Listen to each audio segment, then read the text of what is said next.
اعوذ باللہ من الشیطان الرجیم بسم اللہ الرحمن الرحیم وآتوا حقہ یوم حصادہ۔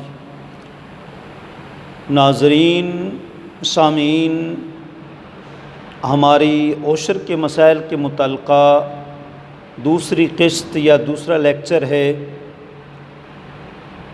دو باتیں ہم نے عرض کرنی ہیں جن کے ضمن میں کئی باتیں آئیں گی۔ سب سے پہلی بات تو یہ کہ عشر جو ہے کس کس کو دیا جا سکتا ہے جی، اور نمبر دو اس کی مختلف جزیات اور جو اس وقت لوگوں کو مسائل پیش آ رہے ہیں ان کا حل کیا ہے۔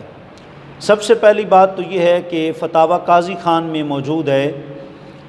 علامہ قاضی خان نے لکھا کہ اس کے مصارف عشر کے وہی ہیں جو زکوٰۃ کے ہیں، یعنی جس کو زکوٰۃ دی جا سکتی ہے اسی کو عشر بھی دیا جا سکتا ہے۔ زکوٰۃ کن کو دی جا سکتی ہے؟ قرآن نے واضح کہا 10ویں پارے کے اندر 14ویں رکوع کی آغاز کی آیت ہے، انما الصدقات للفقراء والمساکین والعاملین علیہا والمؤلفۃ قلوبہم وفی الرقاب والغارمین وفی سبیل اللہ وابن السبیل فریضۃ من اللہ واللہ علیم حکیم۔ فرمایا کہ جو فقیر ہے اس کو دے سکتے ہیں۔ شرعی فقیر ایک ہے، ہر دوسرا فقیر بن جاتا ہے۔ ایک ہے شرعی فقیر۔ شریعت کی اصطلاح میں فقیر سے مراد ایسا شخص ہے کہ حاجات اصلیہ کے علاوہ اس کے پاس اتنا مال ہو جو نصاب کو نہ پہنچ سکے، اس کو جو ہے وہ فقیر کہتے ہیں۔ اور مسکین جس کے پاس کچھ بھی نہ ہو۔ اور عاملین، عامل کی جمع ہے۔ دور رسالت میں زکوٰۃ اکٹھے کرنے کے لیے جو بندے مقرر ہوتے تھے ان کو عاملین کہا جاتا تھا۔ تو جو عامل ہے اس کو اس کے عمل کے مطابق جو ہے وہ کیا کہتے ہیں کہ زکوٰۃ دی جاتی تھی۔ اور مقروض، جو مقروض ہے اس کو جو ہے وہ زکوٰۃ دی جا سکتی ہے۔ اور اسی طریقے سے غلام کی ایک قسم ہے مکاتب۔ عرب میں جو رائج تھا، آج کل تو نامعلوم، تقریباً ختم ہو چکا ہے، کہ جس کو آقا کہے کہ تم اتنے پیسے مجھے دو گے تو میں تمہیں آزاد کر دوں گا، اب وہ زکوٰۃ کے پیسے دوسرے سے لے کر آزادی حاصل کر سکتا ہے۔ وفی سبیل اللہ وابن السبیل، اللہ کی راہ سے مراد کیا ہے؟ اللہ کی راہ سے مراد محتاج، مجاہد وہ، اور بعض تفاسیر میں اس سے مراد طالب علم بھی ہیں، دینی طالب علم بھی ہیں۔ اور وابن السبیل سے مراد کیا ہے؟ مسافر جی، یعنی ایسا مسافر کہ حالت سفر میں اس کے پاس پیسے نہیں ہیں، اگرچہ گھر میں اس کے پاس پیسے موجود ہیں، تو ایسے ان کو زکوٰۃ دی جا سکتی ہے۔ تو ان کو جو زکوٰۃ دی جا سکتی ہے تو اسی طریقے سے ان کو عشر بھی دیا جا سکتا ہے۔ اور پھر دوسرا مسئلہ یہ بھی ذہن میں رکھیں، مسائل جزیات جو ہیں ذہن میں رکھیں۔ دیکھیں، زکوٰۃ جو ہے اگلے کو مالک بنانا شرط ہے، ضروری ہے۔ اگلے کو مالک بنائے کہ یہ زکوٰۃ کے پیسے ہیں، میں تمہیں اس کا مالک بنا رہا ہوں۔ تو عشر میں بھی ایسا ہی ہوگا کہ اگلے کے جو ہے وہ مالک بنانا پڑے گا جی۔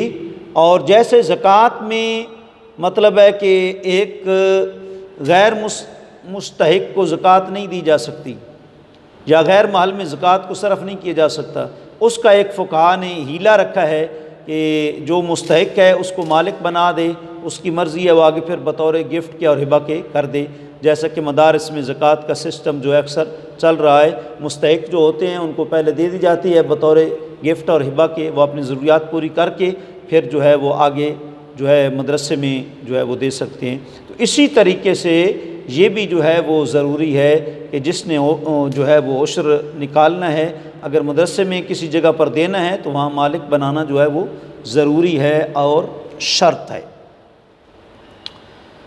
یہ تو ایک مسئلہ ہے عشر کا پہلا۔ دوسرا مسئلہ دیکھیں، عشر جو ہے کیا آسمان کی ایک برانی زمین ہے، مطلب ہے دو طرح کی زمین ہوتی ہے نا، ایک وہ ہوتی ہے، کچھ علاقے ایسے ہوتے ہیں کہ وہاں بارش کا پانی ہوتا ہے تو سارا کچھ چیزیں اگتی ہیں اکثر و بیشتر، جیسے ہمارا ضلع اٹک ہے وغیرہ، اور کچھ ایسی ہوتی ہیں کہ وہاں ٹیوب ویل کا باقاعدہ انتظام ہوتا ہے جی، تو پھر جو ہے وہ بہت محنت کے بعد وہ چیز اگتی ہے۔ تو پہلی جو صورت ہے تو اس میں 10واں حصہ عشر ہوگا اور دوسری صورت جب کہ آبپاشی کے لیے پانی لگانے کے لیے کسی سے جو ہے پانی خریدا، مطلب سبزیوں کو پانی لگانے کے لیے خریدا، کسی سے پانی خریدا، یا مطلب ہے کہ کیا کہتے ہیں کہ ڈول وغیرہ کے ذریعے اس کو پانی لگایا، تو اس صورت میں جو ہے وہ 20واں حصہ جو ہے وہ عشر ہوگا۔ نمبر 3، جو بھوسا ہے، یعنی مطلب کیا کہتے ہیں مونگ پھلی ہے یا گندم ہے جی، یا اس کے کٹائی کے بعد جو بھوسا نکلتا ہے، یا اسی طریقے سے جو کھجور کے پودے ہیں ان کو مطلب کاٹنے کے بعد جو اس کے پتے ہیں، مختلف چیزیں ان سے بنتی ہیں، تو اس میں بھی کیا عشر ہوگا کہ نہیں؟ تو ذہن میں رکھیں کہ اس میں عشر نہیں ہوگا، اس میں عشر نہیں ہوگا، کیونکہ مقصود کیا ہوتا ہے عشر سے؟ یعنی ایسی زمین جو جس کی پیداوار سے نفع مقصود ہو، تو یہاں مقصود جو ہے وہ اصل چیز ہوتی ہے، گندم ہے یا اسی طریقے سے مطلب مونگ پھلی ہے وغیرہ، وہ مقصود ہوتی ہے، تو لہٰذا اس کے بھوسے پر جو ہے وہ عشر وغیرہ جو ہے وہ نہیں ہوگا۔ اور چوتھا مسئلہ یہ ذہن میں رکھے، اگر 3-4 بھائی ہیں اور اکٹھی ان کی جائیداد ہے، سب کے نام پر ہے، اب انہوں نے کیا اس میں مطلب عشر، ایک بھائی کہتا ہے جی کہ عشر نکالنا چاہیے، 4 بھائی کہتے ہیں نہیں نکالنا چاہیے، اور جو کہتے ہیں نہیں نکالنا چاہیے وہ مطلب ہے کہ ظاہر اللہ کے حکم کی خلاف ورزی کر رہے ہیں۔ ایک بھائی کہتا ہے کہ اگر تم نہیں نکالو گے عشر تو میں تم سے ناراض ہو جاؤں گا، میں جو ہے وہ کیا کہتے ہیں والدہ سے ناراض ہو جاؤں گا، تو ذہن میں رکھیں۔ یا دوسرے بھائی کہتے ہیں اگر تم نکالو گے تو والدہ تم سے ناراض ہو جائے گی، تو پھر اس صورت میں کیا حکم ہوگا؟ ذہن میں رکھیں، کنز المال کے اندر روایت ہے لا طاعۃ جی لا طاعۃ لمخلوق فی معصیۃ اللہ، جس کام میں اللہ کی نافرمانی ہو رہی ہو، جس کام میں اللہ کی نافرمانی ہو رہا ہو، وہاں مخلوق کی اطاعت نہیں ہوتی۔ اگر والدہ کہتی ہے داڑھی منڈا دو، اللہ کی نافرمانی ہے، بات نہ مانے۔ والدہ کہتی ہے عشر نہ نکالو جی، بچت ہوتی رہے گی، اللہ کی نافرمانی ہے مخلوق کی اطاعت میں، لہٰذا ایسی صورت میں مطلب ہے کہ کوئی حرج نہیں ہے۔ وہ بھائی اگر علیحدہ ہو جاتا ہے اور وہ عشر نکالتا ہے تو بالکل ٹھیک ہے۔ کئی دیہاتوں میں ایسی باتیں چل رہی ہیں، کئی بھائی اکٹھا مشترکہ نظام ہوتا ہے، لیکن وہ شریعت کے مطابق جو ہے وہ نہیں چلتے، جس کی وجہ سے پھر جو ہے وہ دوسروں کو علیحدگی اختیار کرنی پڑتی ہے۔ تو لہٰذا اس صورت میں جو ہے اس کو ذہن میں رکھے۔ اور اسی طریقے سے ایک اور مسئلہ ہے کہ اگر عشر نہیں نکالا، اب گندم ہے یا اسی طریقے سے کوئی اور چیز ہے، مثال کے طور پر مکئی ہے وغیرہ، اب وہ روٹی پکاتے ہیں، کھانا پکاتے ہیں، تو باقیوں کے لیے کیا کھانا جائز ہے کہ نہیں؟ تو جو ہے وہ باقیوں کے لیے جائز ہے۔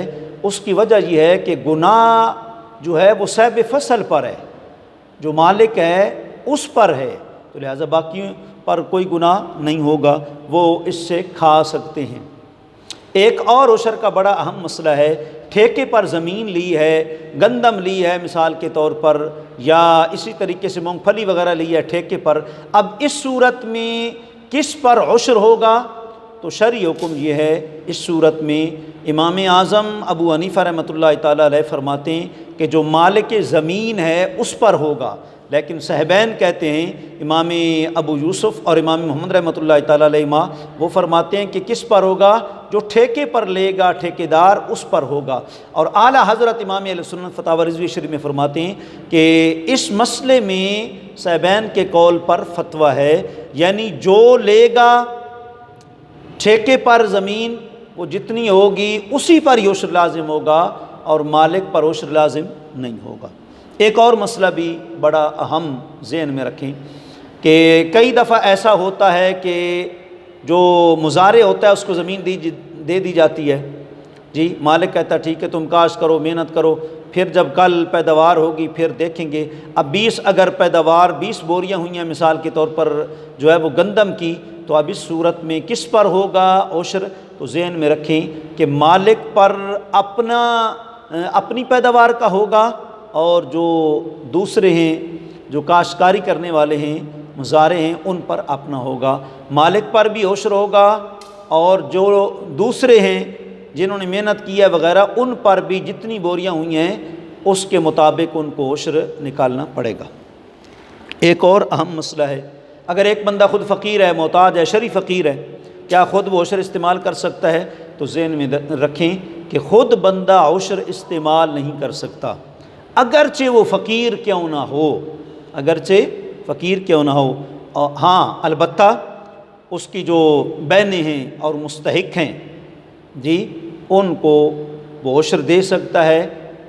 اس زکوٰۃ کی طرح محض ایک ادائیگی ہی نہیں ہے بلکہ صلہ رحمی بھی ہے۔ جیسے زکوٰۃ بندہ اپنی جو ہے وہ مستحق بہن کو دیتا ہے، تو اس صورت میں صلہ رحمی بھی ہے اور زکوٰۃ کی ادائیگی بھی ہے۔ عشر کے اندر بھی یہی مسئلہ ہے کہ اگر اپنی مستحقہ بہن کو دے گا تو اس میں عشر کی ادائیگی بھی ہے اور صلہ رحمی بھی ہے، یعنی اس میں جو ہے وہ دگنا ثواب ہوگا۔ البتہ اپنے والدین، بیوی، بچوں کو عشر وغیرہ جو ہے وہ نہیں دے سکتا، اپنے والدین اور بیوی بچوں کو عشر وغیرہ جو ہے وہ نہیں دے سکتا۔